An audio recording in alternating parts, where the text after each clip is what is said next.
Let's focus on maybe a more specific example, the here and now. Do you want to talk about the GuideMe application as a digital strategy here?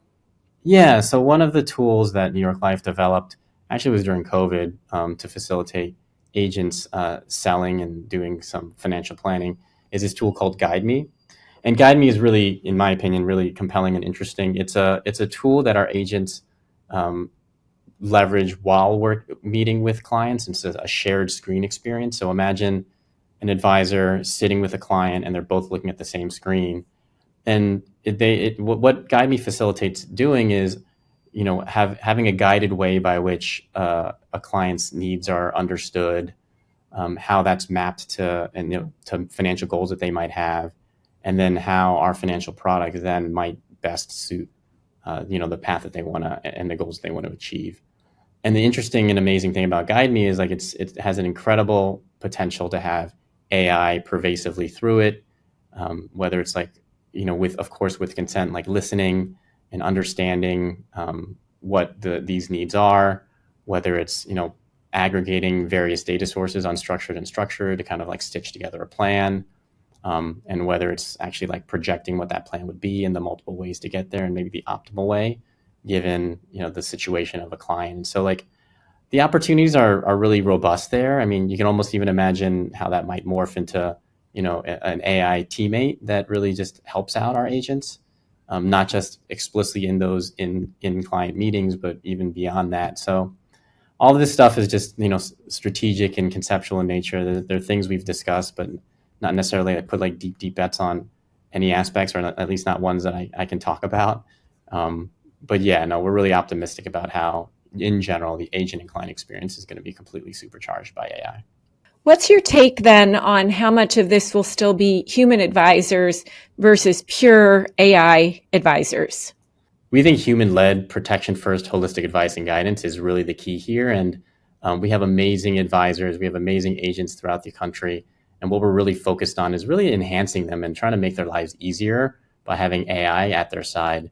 So that's our primary focus. We think it's a competitive differentiator, and we're really excited about it. Yeah, so humans powered by the AI. Absolutely. You join New York Life, let's say 1 year in to the Gen AI storm. Yeah. And there's lots of ideas. Is this real? Is this not real? We think it's real by then. Take us through how you inspired your business stakeholders to reimagine businesses and ways of working, and how you prioritized.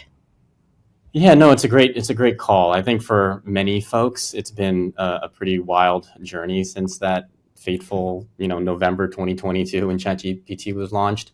And when I arrived, there was already like a ton of energy and momentum here. I think there we had put out a call and tried to assess and understand what the art of possibility might be. We really tried to democratize that ideation, and there were hundreds of potential use cases that were surfaced. We were pretty intentional about trying to pick those use cases that we felt had the greatest opportunity for impact throughout our business. So we really wanted to be intentional about honing in on a few that we thought were high value, high impact, and key domain. And so we oriented on a few. I'll note two in the areas of like claim and service. And we really wanted to make sure we went through the entire sort of process of like creating a POC, get it to production, understand impact, do the change management. And we did that. And it was like incredibly instructive and really started to like create this engine of new ways of working and thinking about the possibility.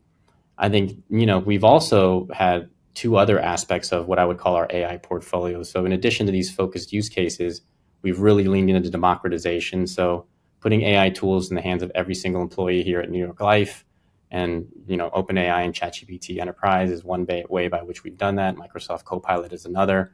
And as those tools continue to create, advance, and provide agentic capabilities, we're even more optimistic about how that's going to help our employees. So 12,000 of them go from 12,000 employees to 12,000 innovators.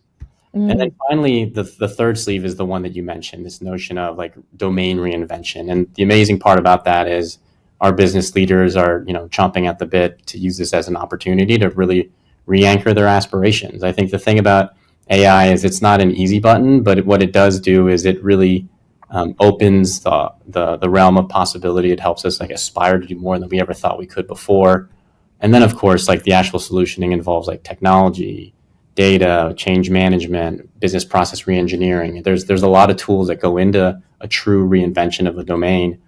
But I'm really grateful that, like, again, the energy here is palpable. It's everywhere. It's in every town hall. It's in every single executive officer meeting. We have a board meeting coming up where it's the topic du jour as well. So it's been an incredible ride, and we're just getting started.